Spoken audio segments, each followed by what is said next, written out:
as you know, the big story this week in terms of the international onslaught on Israel is that National Security Minister Itamar Ben-Gvir went up on the Temple Mount on Tuesday morning, very early, and immediately the international chorus of Israel condemners came down on Israel like a pile of bricks. The United States, Tom Nides, the U.S. ambassador here condemned. The White House National Security Council spokesman condemned. Britain condemned, EU condemned, the UAE, Israel's peace partner, condemned. Everybody seemed to think that this was absolutely the worst thing to ever happen. The UAE petitioned, it's now the rotating member of the UN Security Council, for a special session of the UN Security Council to talk about this terrible, diabolical thing that Itamar Ben-Gvir, a senior minister in the Israeli government, went up to the most holy site in all of the Jewish world, in all of Judaism, the Temple Mount, and walked around for a whole 13 minutes before he came down. They claimed that this was a walking away and abrogation of the status quo in the Temple Mount, which is a total lie. And therefore it's horrible, and the most important thing is the status quo. Of course, they never said this when the Palestinians started praying in the Dome of the Rock in the 1970s, which was against the status quo, or when they built two illegal mosques on the Temple Mount in 1996 and in 1988, destroying unbelievable quantities of irreplaceable antiquities from the temple period, threw them into garbage dumps around Jerusalem, and then undermined the foundations of the Temple Mount, and then built a fourth mosque in 2019. In the 2000s, they actually put floor tiles all over the mount, and all of these things undermine the structural durability of the Temple Mount and of the antiquities below. So from a scientific perspective, from a construction perspective, from all of these perspectives, these things are devastating for the site, for Judaism's holiest site. And yet when an Israeli minister goes up on the Temple Mount for 13 minutes, that's what people find condemnatory, and that is what they condemn, and all hell is breaking loose. So this is not the first time that we've seen something like this, obviously. We see it all the time. We see it so often that it almost becomes second nature to just assume that any time that Jews in any way whatsoever assert their rights to be alive and breathe in unified Jerusalem, in Judea and Samaria, and even in parts of Israel like the Negev and the Galilee that are now being overtaken by Arab, often jihadists, we're condemned for it. We've gotten so used to it that it almost seems like nothing. So I thought that the person to talk about this phenomenon, which I think is a very important, maybe the key phenomenon of our times, that anything that Jews do that in any way asserts ownership, sovereignty in the land of Israel, immediately foments an international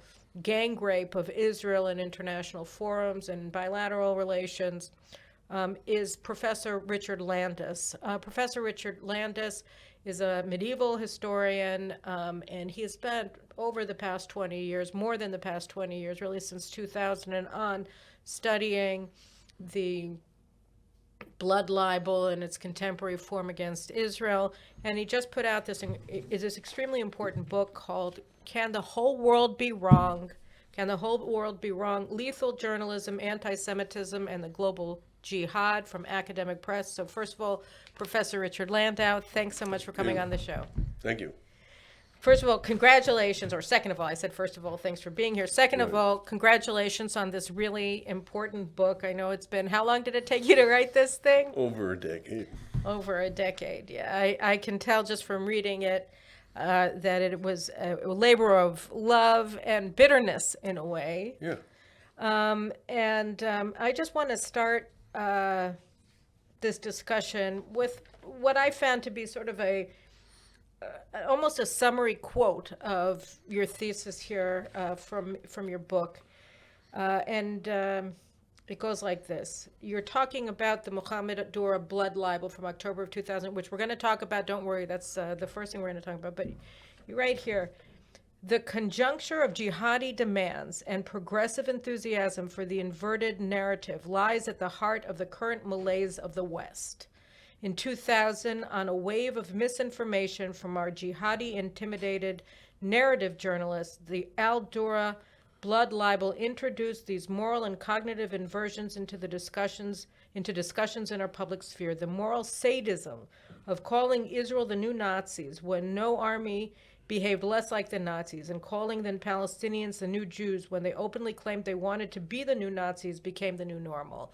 So let's first of all remind everybody, your book goes through, just like it says, lethal journalism, anti-Semitism, and the global jihad. And I think that you see these three things as the pillars of the age of madness and the suicide of Western civilization that we're now in the midst of. So let's talk a second or a while. Let's talk a few minutes about the Mohamed Dura incident. So can you just, for everybody who doesn't live this stuff all the time, and who doesn't, and who was born afterwards. Yeah, 22 years ago. In a sense, this book is addressed to people who were born into the world created by that blood libel, which was, in my read, the first successful blood libel in the West since the Holocaust. Up until that point, they were more traditional. This is a postmodern blood libel. It's based on, as you point out, narrative journalism, or I call it lethal journalism, which is essentially, I define lethal journalism as a form of war journalism. There's patriotic, which is reporting your own side's propaganda as news. Lethal journalism is when it's a remote war and you report one side's war propaganda as news, which is what the Western journalists did certainly from the beginning of the Intifada. And then there's own goal war journalism, in which you report your enemy's war propaganda as news to your own people, which is essentially what people were doing when they were making lethal journalism, doing lethal journalism against Israel. So let's set it up. It was Netzarim Junction in the Gaza Strip. This was Israel withdrew 5 years later. This is 2 days after Sharon is on the Temple Mount, and there were riots.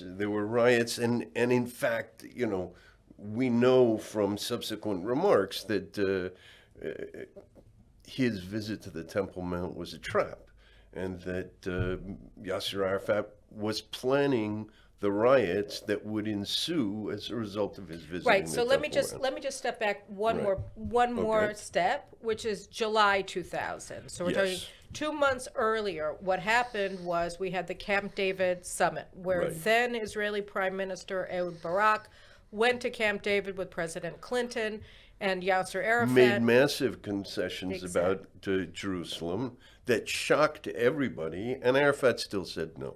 So this was supposed to be the end. This was supposed to be the final settlement of the Palestinian conflict with Israel. Right. The Palestinians were offered almost every single thing that they claimed they wanted in order to be appeased.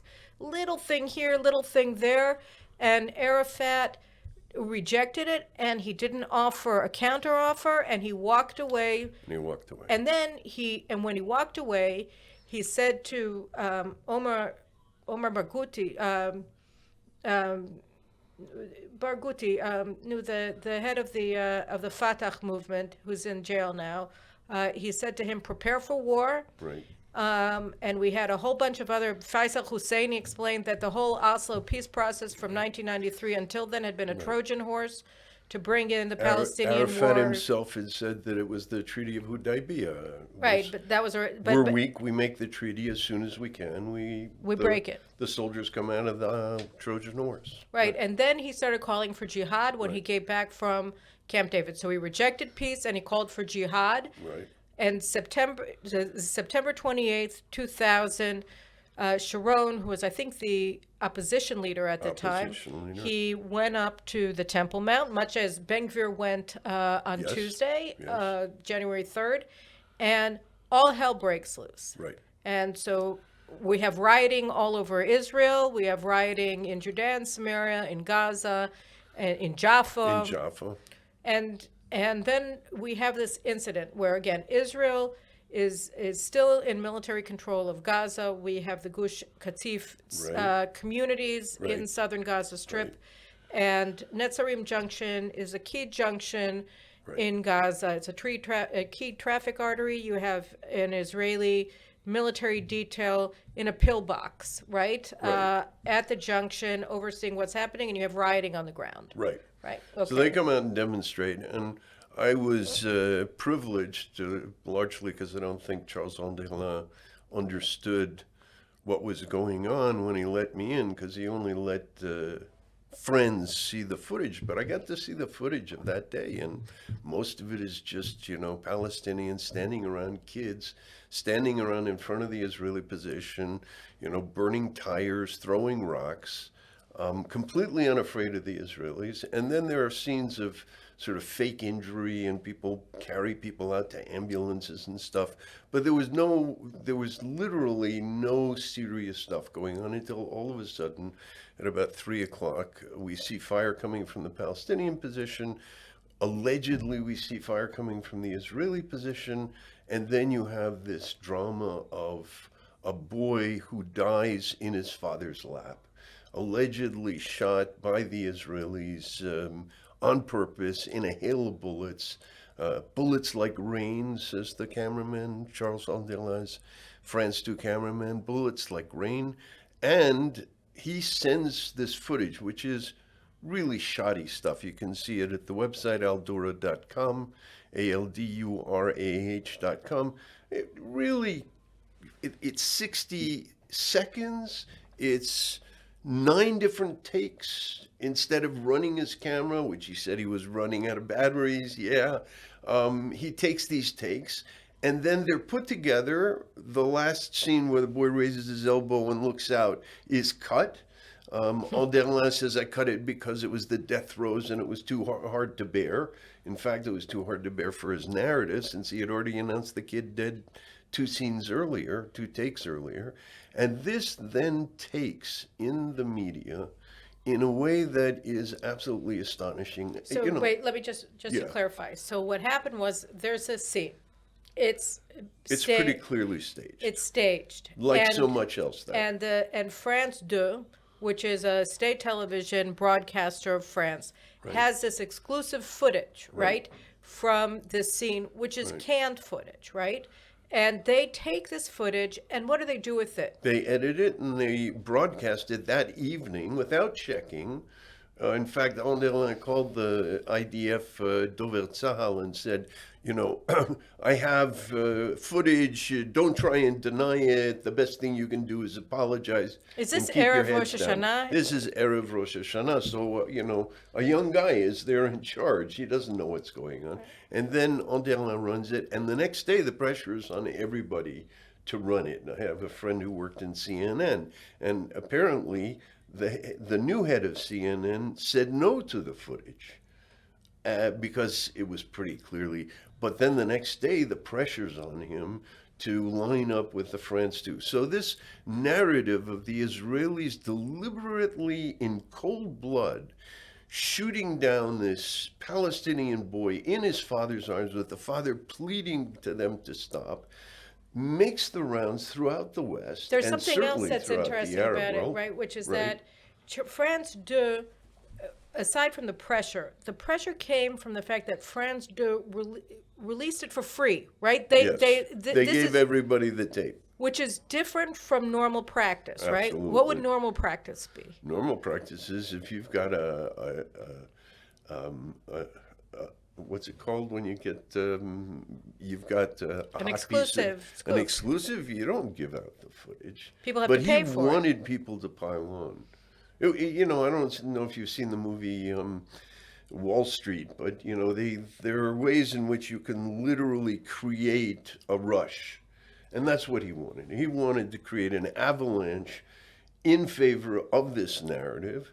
And it had a double effect. It had a mythical effect. It had a mythical effect in the Muslim world because it was proof that the infidel is killing innocent Muslims. And Bin Laden immediately made it the centerpiece of a recruiting movie that he made a couple of months after the incident. This is before 9/11. This is a year before 9/11. So it was a call to jihad in the Muslim world.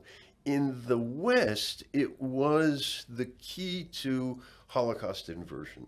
So you have a French journalist who's well respected and not particularly flaky, who, she doesn't work for L'Humanité and stuff. And she says, shortly after this footage comes out, this image erases the picture of the boy in the Warsaw Ghetto, right? So, and that's what I mean when I say both moral and empirical disorientation. You can't get more disoriented than that. You've got really poor footage of one kid killed, and that replaces a picture that symbolizes the deliberate roundup and murder of 1 million children. What planet are you on? Well, you're on planet 21st century, because that then becomes the new norm. So this goes out, and I remember also the Daniel Pearl beheading video. They used that footage, yes. the That was filming too. 2002, but Right. even before that, he was as a medievalist, I can say this, he was the patron saint of Durban. His body was carried in effigy. His father was flown there by Arafat in a jet. They had T-shirts of him everywhere. Right. So he really became, and he became And Durban was so if ElDaro was the setup, this was the Christian boy that we Right. made Passover matzahs out Right. of, but it was Now it's a Muslim now boy. it's Right. that the Israeli Nazis Right. murdered as if it was the Warsaw Ghetto. And by the way, we continued to get the concentration camp imagery, Right. an open air concentration right, camp, right. No, and that's been jihad the- is the right. Warsaw. I mean, Janine is the Warsaw Ghetto 2 years later. So we get, this is sort of the beginning of the mass usage of Holocaust inversion that you're talking, but Durban. So Durban was kind of the intellectual, if you want to call it that. It was like the Wannsee conference almost. It was where you got the diplomatic and intellectual NGO imprimatur for what they were doing, and it is the marriage of the radical left and radical left is unfortunately a poor term for it. The left and the jihadis. Right. It is the red-green marriage. Okay, so I actually want to get to that Right. almost immediately. I just want our viewers who, again, don't live this all the Right. time to understand that in Right. September, a year later, in August, September, like a week before 9/11, August, September 2001, the Palestinians, after Dura, we had a year here of the beginning of the Palestinian terrorist war, Yep. where we started getting Suicide terror war. suicide bombings in buses, in cafes, on highway junctions, roadside shootings of Israelis, and we had over 100 murdered by this point of Israelis, overwhelmingly civilians, by Palestinian suicide bombers in Judea and Samaria and throughout the country. So, and we had a major bombing in August of 2001, just before the Durban conference, or maybe even while it was going on, at the Sparrow Pizzeria in Jerusalem. In Jerusalem, which had 15 people killed, 8 of whom were children. A terrorist bomber went into the pizzeria guided by a woman named Alam Tamimi, who's now yucking it up in Amman, Jordan, as the guest of King Abdallah, but that's neither here nor there. Anyway, so massacre in Sparrow, and then just a few days later, we had this UN conference against xenophobia, racism, hatred, and other racism, forms of right. horrible things. And it was supposed to be almost the global expression of what former President George H.W. Bush had called the New World Order. After the end of the Cold War, all of the nations were supposed to get together. There was supposed to be a global governing solution to all of the world's problem, and its seat of government was going to be the UN. And by convening this conference at Durban, the heart of apartheid South Africa and post-apartheid South Africa, we were showing the new face of the 20th century, of the global community, century. 21st century, of the global community. And instead of having some sort of a positive message, the Durban Conference became the way to codify this new scapegoating of the Jews, this new demonization of the Jewish people, and the new criminalization of the Jews through their nation state, the state of Israel. Is that an apt summary? What would you add to Yes, that? what I'd add to that is that as a medieval historian, one of my fields, one of my specialties is apocalyptic beliefs. And essentially what happened there was that the left and the West signed on to a jihadi apocalyptic scenario in which the Antichrist was both Israel, the great and little Satan, Israel and the United States. And so by signing on to this, first of all, they got a huge shot in the arm. I mean, the Palestinian cause doesn't even appear in the 1999 demonstrations against the globalization and capitalism and so on. They're not even on the screen. And then all of a sudden in 2001, after Dura, it is front and center the main cause. And so, again, it's kind of own goal thinking in which you are adopting your enemy's apocalyptic scenario in which you are the target. So what's interesting there also, right, I think that what you said is an essential point, that the international left, the Red-Green Alliance emerged from Durban, and you had anti-American Americans like Jesse Jackson and others who went to Durban and were part of this NGO convention. You had Colin Powell from the Bush administration, was then Secretary of State. He pulled the United States out of the conference because because of the final declaration that declared Israel an apartheid state. So the Bush administration, the official sort of middle of the road, sane voice. I mean, Bush was not a pro-Israel president by any stretch of the imagination, but he was sane. There were limits to his insanity. And so Colin Powell, who later became the first American Secretary of State to officially endorse the establishment of a Palestinian state, just 2 months later in November of 2001, he walked away from the Durban conference. He pulled the U.S. delegation out. But you had these other Americans at the conference. There were two conferences, the state conference and the NGO conference. And the NGO conference and was the real driver. And what you're saying is that the 1979 Islamic Revolution, right, which was the first jihadist revolution that we saw, I think. Yes, which is incidentally 1400 in the Muslim calendar. And they have a tradition of apocalyptic movements around the century turn. Okay, so 1979, the Islamic Revolution, and they come out and they declare war against the great Satan, the United States of America, and the little Satan, the state of Israel. And what you're saying is that 22 years later, in September of 2001, the left signs on to officially signs on at Durban to this conceptual framework of the Islamic Revolution of Iran. And as a result, you can get something like Judith Butler in 2006 after the Lebanon War saying that Hezbollah and Hamas, and mind you, she claims she's a pacifist, Hezbollah and Hamas are part of the global progressive left because they're anti-American imperialism. They're anti-imperialist because they're anti-American, whereas they're the most ferocious imperialists on the planet. But as far as she's concerned, the only thing she sees is the Antichrist, United States and Israel. Okay, I want to go from there. So we're just going to jump. So you had these two sort of critical moments. You had and add Janine to that. Janine is a year later. It's in April 2002. And it's the implementation of what Durban was calling for, which was the stigmatization, the pariah, rendering pariah Israel. And in between, so you had ElDaro in October 1st, 2000. You have Sharon goes up to the Temple Mount September 28th, 2000. 2 days later, October 1st. Oh, September 30th. What? It's okay.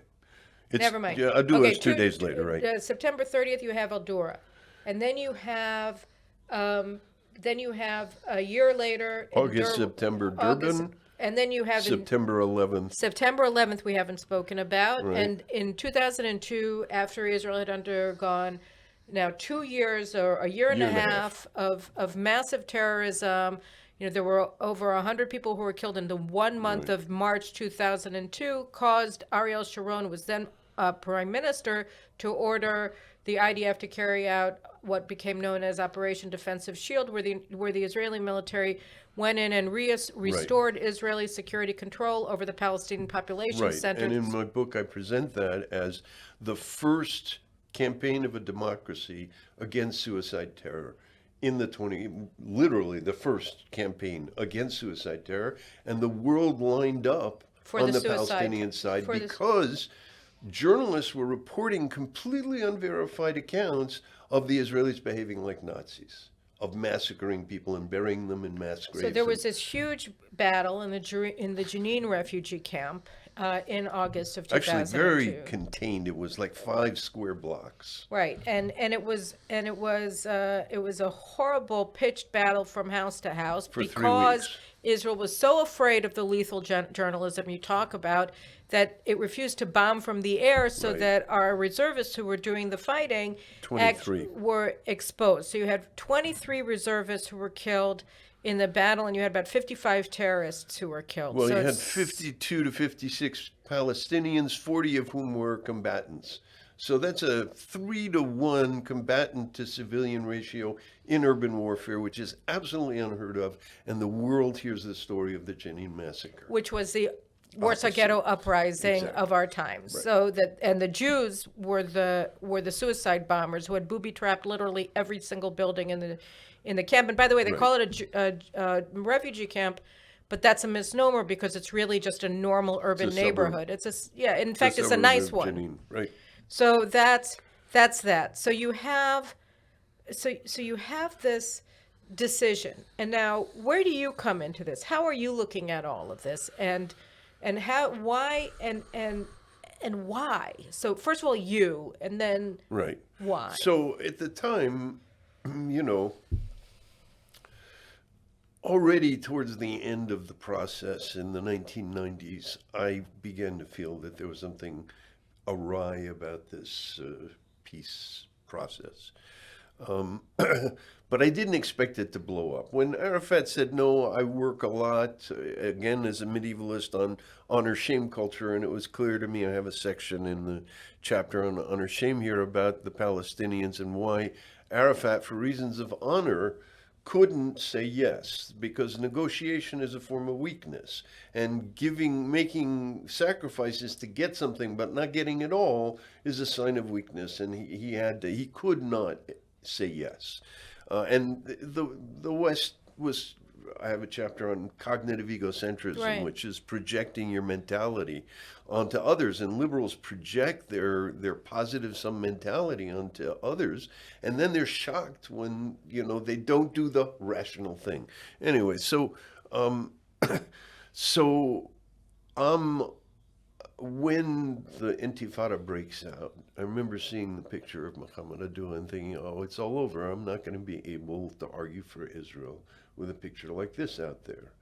And then in 2003, I was going to France for research at the Bibliothèque Nationale, the manuscripts, and somebody said, I was on the committee of the American Jewish Committee, the media committee. Somebody said, get in touch with Nidra Polar. She has access to the original footage. So I got in touch with Nidra Polar. Nidra is an American Jewish journalist living in France for now. Paris, and who is still a friend today, which is not easy in the ElDaro community. And so I go to see her, and she brings me, and I look at the footage, and it's immediately clear to me that this is staged. And then I get to see the stuff with ElDaro. So in a sense, I put my medieval work on hold while I proceeded to investigate this really bizarre fake that had taken the West by storm. And of course, I think it did a lot of damage to my career because I was accused of being a conspiracy theorist and so on.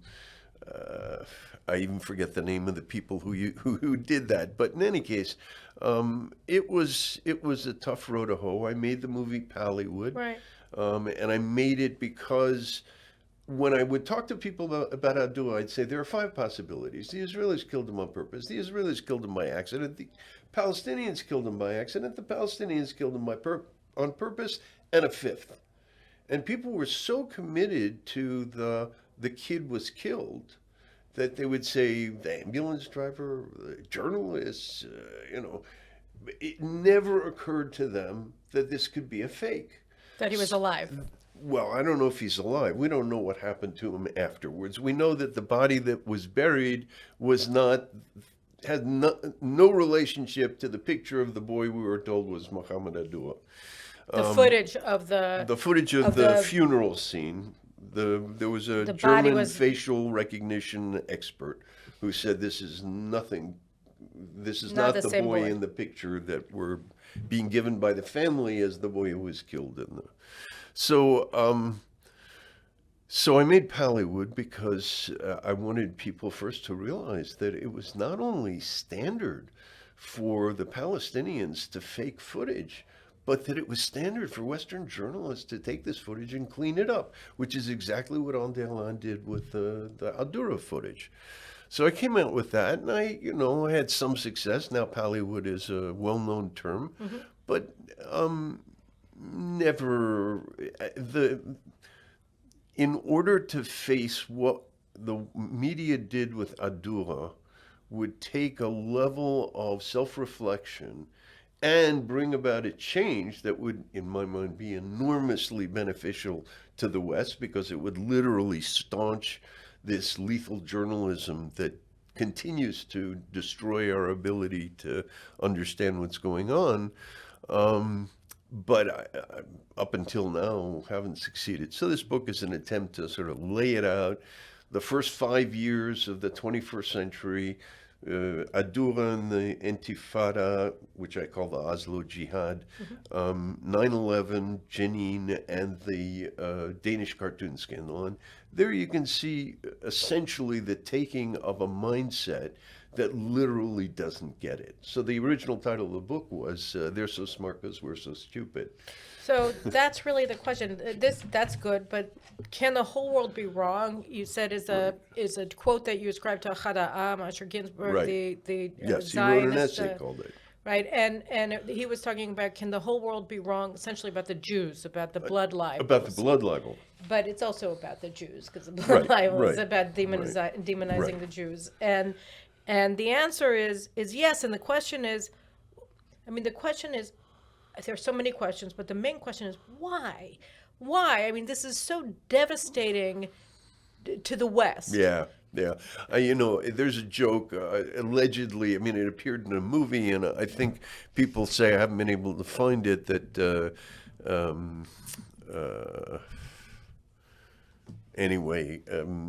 Isaiah Berlin said that anti-Semitism is hating Jews more than absolutely necessary. Right, exactly. So, but in the 21st century, anti-Semitism is hating Jews even though it's killing you. Because literally, to adopt this narrative coming from the Palestinians, which clearly makes a lot of progressives feel good. I remember talking with one guy who was a liberal, he was anti-war, the whole thing, and he kept saying, this time Israel's lost the moral high ground. Like happily. Yeah, like happily, Well, he was saying it sadly to me because he knew I was Israeli, but it was clear. I was trying to figure out. So that's when actually I coined the term moral schadenfreude, which is sort of the thrill that you get by the moral degradation of people that you resent, and that's the Jews. So you've got this. So is it anti-Semitism? Is it the obsessive compulsive? Yeah. So Jew some hatred? of it unquestionably. Others of it is actually, and this comes back to the Temple Mount story you discussed at the beginning. It's fear of Muslims. In other words, when you get all these apocalyptic prophecies from the experts that if you move the embassy to Jerusalem, or if Ben Gvir goes up on the Temple Mount, there will be an explosion and an intifada and who knows how bad it's going to get.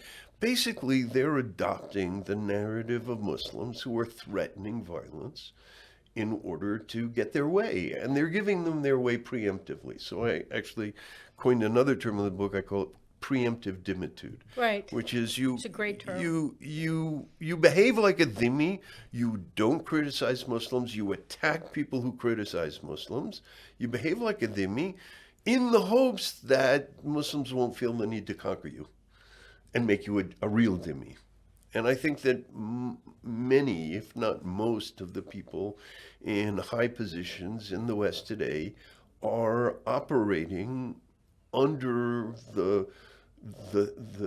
in the fear of that's the magnet under the table. But above the table, it lines up as a sort of post-colonial ideology, which I think is a fig leaf for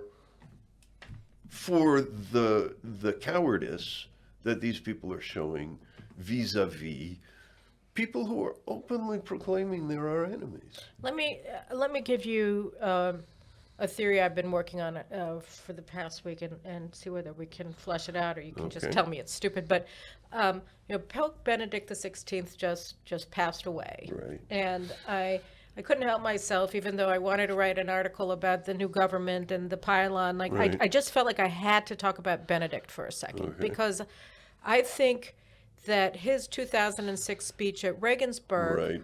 where he talked about the problem of Islam as, is this a faith that's tethered to reason, or is it not? And if it's not, then we can't really talk, can we? You can't reason with people who are driven only by their passions. And so, and so he, in a way, it was an invitation to the Muslim world to show that they were capable of tying Islam to reason and having a rational discussion in an interreligious dialogue.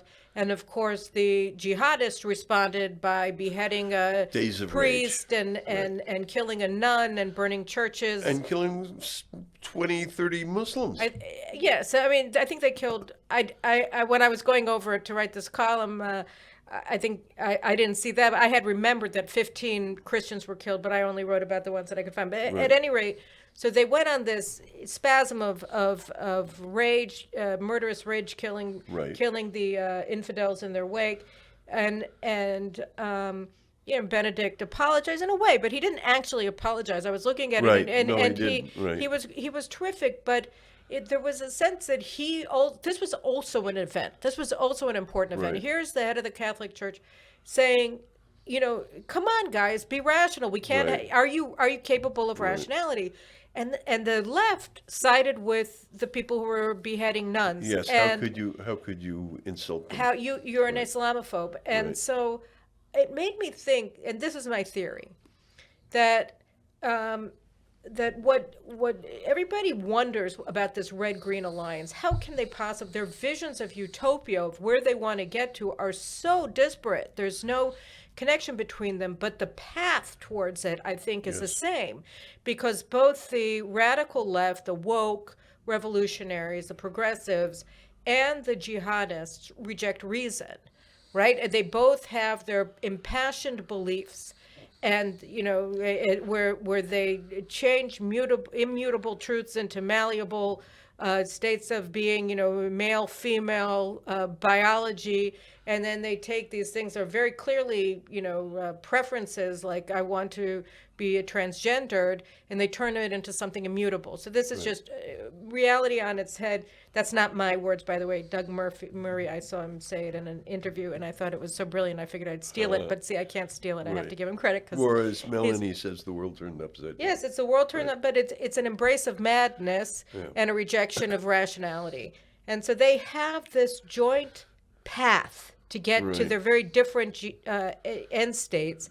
And it's that path, that rejection of rationality, that makes them into anti-Americans, anti-Christians, and anti-Jewish, and or that joins them in all of the things that they hate on the way to that. Yes. And then you look at somebody like Bush. And here's Bush. He's the president. He's an evangelical Christian, sort of, and he meets 9/11, almost immediately after 9/11, he goes to the Washington Islamic Center, the mosque that is run by the Muslim Brotherhood, Right. which shares the ideology With the of Muslim Brotherhood guy standing right to his left. right, and one of I think a couple of them ended up in jail for inciting terrorism and jihad. I think Siddiqui was there, for instance. But so he's standing with these jihadists, and he declares Islam a religion of peace. And so you see, this is a guy, right? You know, he didn't have a problem going to the ruins of the World Trade Center and saying, "We're coming for them," right? But then he goes to them Right. and he bows down to them. Right. How do you explain his behavior? I can understand a Judith Butler Right, or, right, all of right, these right. radical communists So, doing this. yeah. What explains Bush? So it's interesting. I have a chapter on it in which the first issue I address is Bush's speech, and in which I say the jihadis could not have asked for a better speech from an infidel Right. leader whom they had just attacked, in which he basically immediately declared Islam innocent of anything to do with the 9/11 attacks. He didn't know anything about Islam, and then you have people like Kerry declaring that, you know, the jihadis are heretics and that they're not true Islam. You know, all these.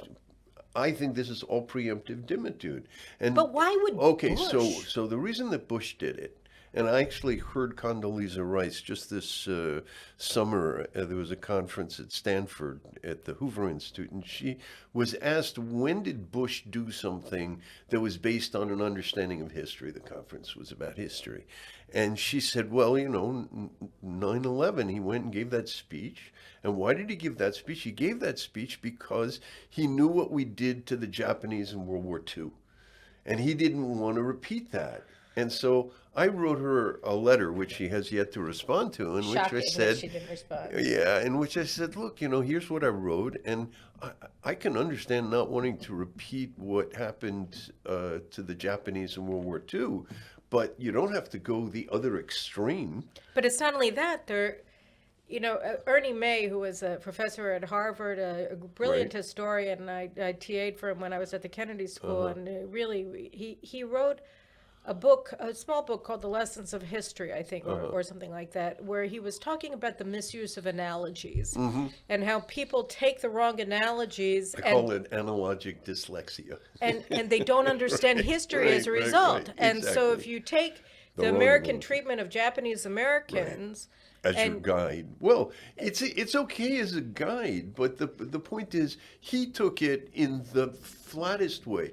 And what I think he was doing was, and to this day, I mean, his daughter tweeted it as a reproach to Trump when Trump was making what was considered Islamophobic remarks. And to this day, you have people praising this speech. And even people on the conservative side praising the speech. And the reason is that they wanted to prevent a wave of revenge attacks against Muslims in America. why was this their primary concern? That was their primary no, concern. that's the question. Okay. Why was that their primary concern? Why was it this idea that the problem was going to be the way that America responded to That's this, as opposed interesting. to why did these people do it to Right. America? Why do they? Right. Why? Why is it? Americans why didn't was the kill question? 3,000 Why was the Muslims. question? Well, they claim that we killed a lot more than 3,000 Muslims. But the interesting thing is, there are two questions that get asked. One is, what makes them hate us so much? And the other is, what did we do to make them hate us so much? Yeah, but And why that don't we second trust one, ourselves? I mean, know. why Well, why did they think? So I got to tell you, you know, I talk about how the BBC and Reuters refused to use the term terrorism to describe what happened on 9/11. And in so doing, they were applying to America what they had already been applying to Israel during the 90s when the first round of terror attacks came. So, you know, there were people who resisted. There were clear-headed thinkers, but over time, they lost ground. And the way I view it is, it's a little like, you know, those samurai movies where the samurai master moves past somebody with a flash of the sword, and then you see a little trickle of blood, and then the head topples off. Well, we got cut off at the knees with the Mohamed story. I think from that point on, until that story is corrected, we cannot see things except through the lens that says the most important thing is that we be seen as being fair to Muslims. You know, Bush gave another speech that I think was, there were two speeches after 9/11 that I think, maybe more, but that were, he gave a speech on September 20th before the Joint Houses of Congress, Okay. where he laid out the cognitive framework under which America was going to be responding to the 9/11 attacks. Right. And he said, and that was where you coined the phrase, the axis of evil and everything. And he said there that we're going to go after every terrorist organization with global reach. And for me, that was the moment. I remember watching it. I was in America at the time. I had gotten on one of the first flights out, and flights into America after the attacks. And I was there for about, I don't know, 6 weeks or something after that. And I drove across country, and I was watching how Americans responded. Wow. And September 20th, he gives a speech, and he talks about terrorist organizations of global reach. And I said, he just said that Palestinian terrorism is okay. To this day, Wikipedia, in its list of jihadi terror attacks, has no Palestinian attacks on So Israelis. here you have the U.S. president, Yeah. 9 days after 3,000 Americans are murdered Right. in New York Right. and Washington. The symbols of American power, the World Right. Trade Center, Right. and the Pentagon are up in flames still. There's still flames coming up. There's I still was smoke there. coming You, out you of can see. Right. And here he is saying the Jews are not part of it.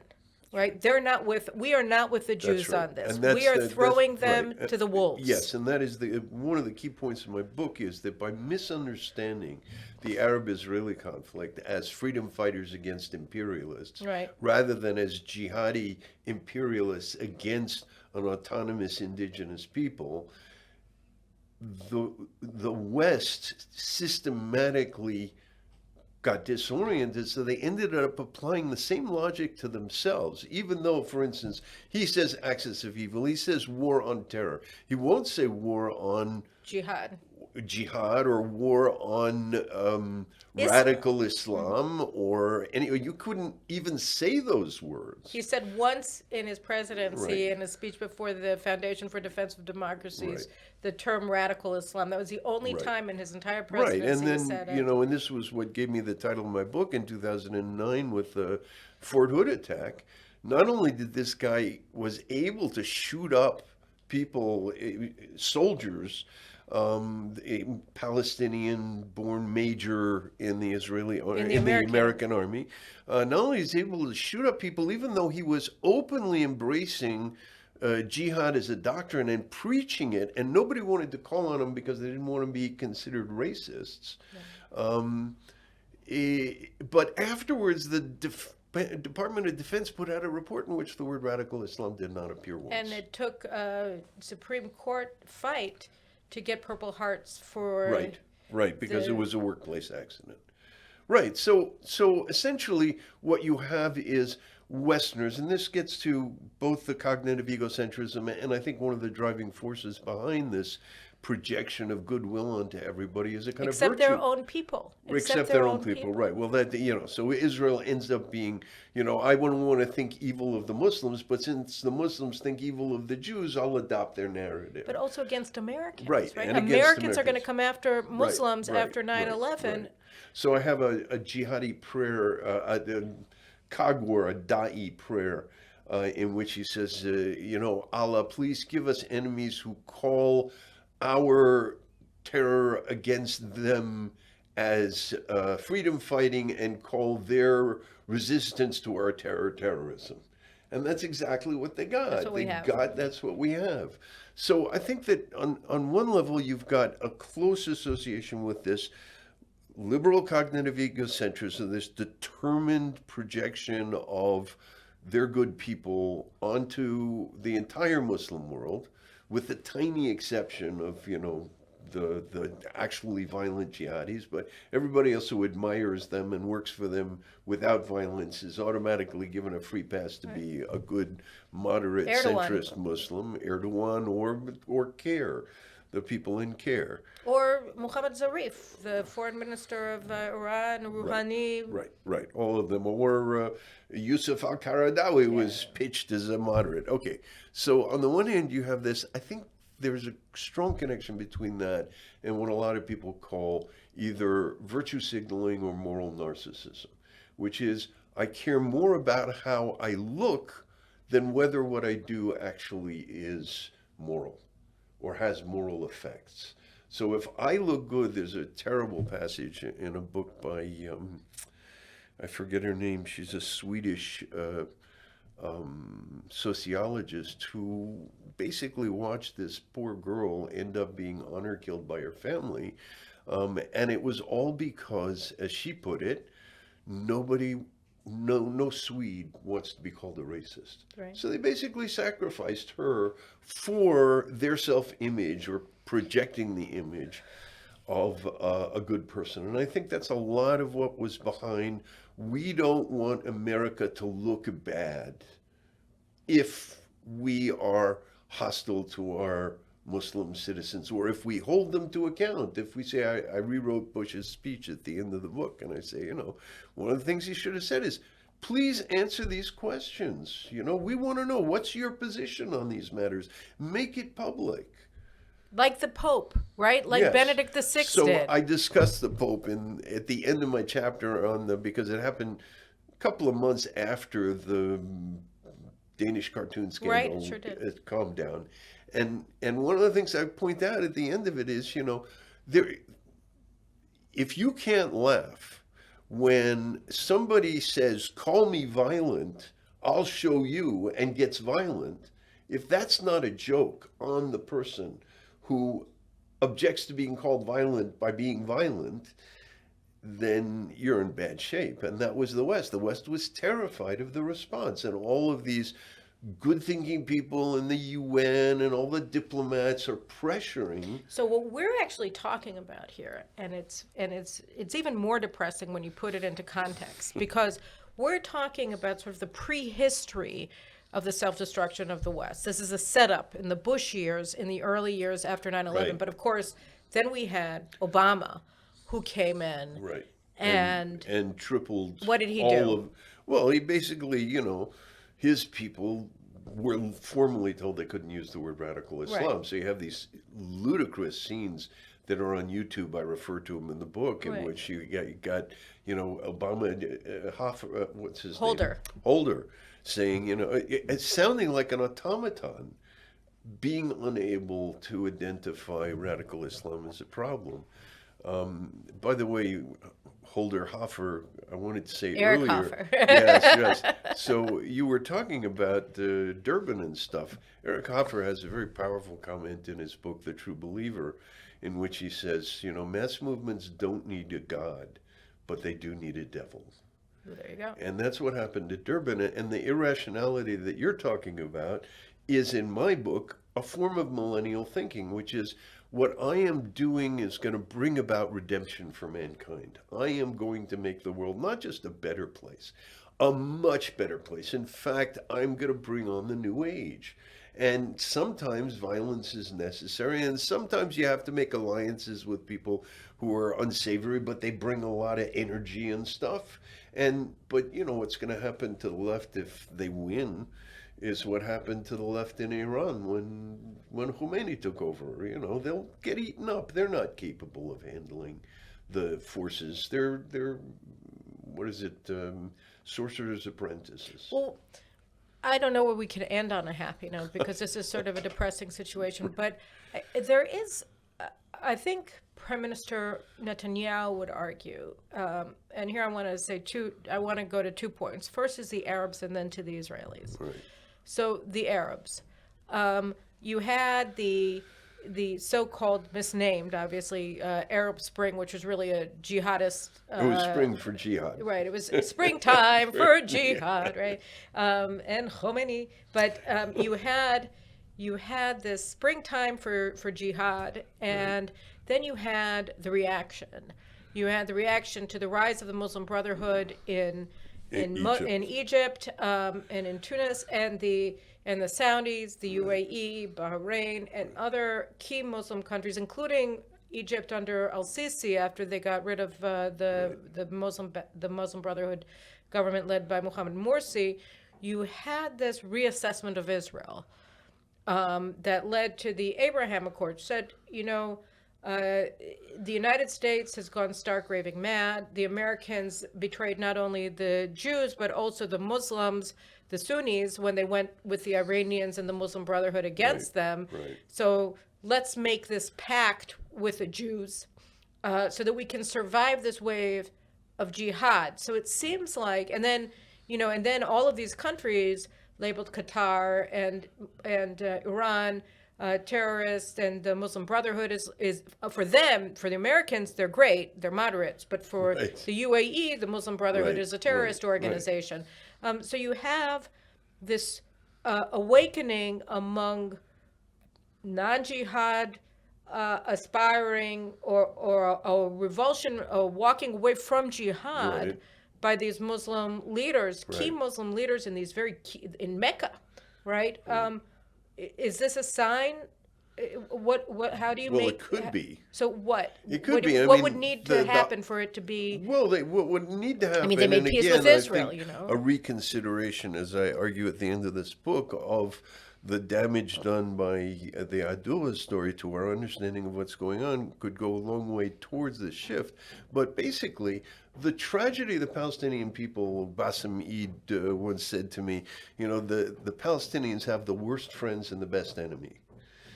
And the worst friends are all of these leftists who are supporting Arafat and any other Barghouti, you name it, any other radical who comes along who's sacrificing the Palestinian people to their honor revenge campaign, and they support them. And if the left were to turn against that, if the left were to look at moderate Muslims and not immediately start racking up, oh, well, they do this, they do that, they must be right wing.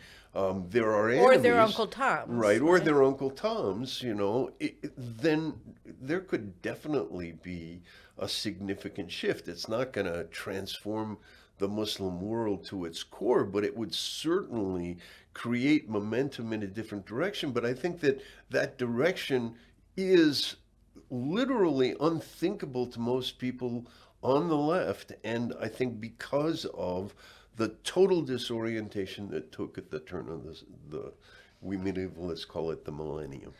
Well, okay, because there's also Israel, right? And so Israel's new government is very conservative, it's religious, it's Zionist, nationalist, and you have leaders led by Prime Minister Netanyahu who aren't standing down, who so far, I mean, it's been around for a whole week, but insofar as the Temple Mount is concerned, insofar as Iran is concerned, the government is, and insofar as the Palestinians are concerned, and a number of other things, judicial reform here in Israel, you see domestically an open battle, pitched battle between democracy and authority, a platonic guardianship going on in real time, and this is it's something we've never seen in the past. And so Israel seems to be saying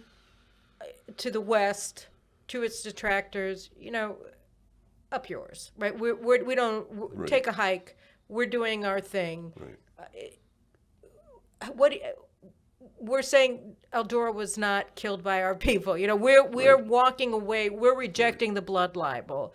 What kind of effect do you think that can have? Well, look, there's an anthropologist, historian that I really like, Victor Turner, and he talks about dramatic moments in which things can go any number of ways. I mean, essentially, every time somebody stands up to a bully, it can either lead to the bully backing down or the bully doubling down, picking a fight and doubling down. And so, the chorus of sort of preemptive vimy ready to declare that anything that is done is a catastrophe and will lead to violence, intifada, etc., like the visit of Ben Gvir, which actually was very careful to observe all of the regulations, he didn't disturb the status quo at all, and yet people are hysterical over this. So I think that it really depends. It depends on people being able finally to say no to the kind of madness which gives us the cancel culture, which gives us the people who are afraid, professors who are afraid of their students, people who are afraid to say, wait a minute, in cases of transgender and stuff. We literally have a situation in which we're being bullied into silence. That bullying started in 2000, and by and large, we're not doing too well. On the other hand, there are people like Douglas Murray who are pushing back, and I'm trying to push back. And I do think that if people are well enough informed and courageous enough, they can push back, and it can make a difference. I mean, if we continue on the trajectory we're on, it's a disaster. I mean, there's already irreparable damage that's been done to, a generation of people who were raised under these circumstances, but I don't think it's irreversible. But, I can't say irreparable and it's not irreversible, but there's been serious damage done. But it's possible to rebuild, but it really takes some clarity, and for the West to understand that Israel is a democracy, and that democracy is not something you pull off the shelf and hand out. And incidentally, George Bush, one of his speeches that I discussed, which is wacko, when he goes into Iraq, it's going to be a domino effect. We'll bring democracy to them, and then the whole Middle East will become democratic. Well, no. And that's what the people who called the Arab Spring for democracy, that's what they were thinking. No, democracy is an incredibly difficult thing to do. The Jews have done it under the most extraordinary circumstances. I mean, the French Revolution took 3 years to go from democratic ideas to the terror. The Soviets, every time you get a democratic revolution that's surrounded by enemies, America's the only exception, they weren't surrounded by enemies. The French were surrounded by enemies, the Russians had enemies, and Israel was literally, and we're the only country that didn't melt down, that didn't turn into a terror, that didn't treat the opposition as if they were, expendable or even worse, exterminationists. Elimination of the enemy. The French, at one point in the French Revolution, there was a proposal to kill 150,000 German-speaking citizens of Alsace because they spoke German.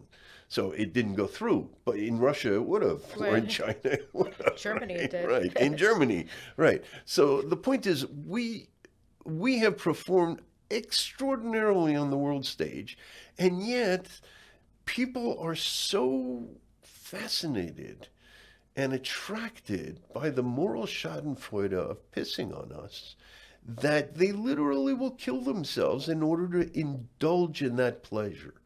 And, the other quote that gave me the title of the book wasn't just Asher Ginsburg saying, can the whole world be wrong and the Jews be right? But Kofi Annan saying at Janine in 2002, can the whole world be wrong, including the friends of Israel, be wrong and Israel be right? Right? And the answer would be, yeah, it sure can happen. It sure 500 can happen. pages of yes. 500 pages of yes in Can the Whole World Be Wrong? Lethal Journalism, Anti-Semitism, and Global Jihad. Richard Landis, thank you so much for your work. Thank you so much for joining me today. And we will see you again next week. Thank you.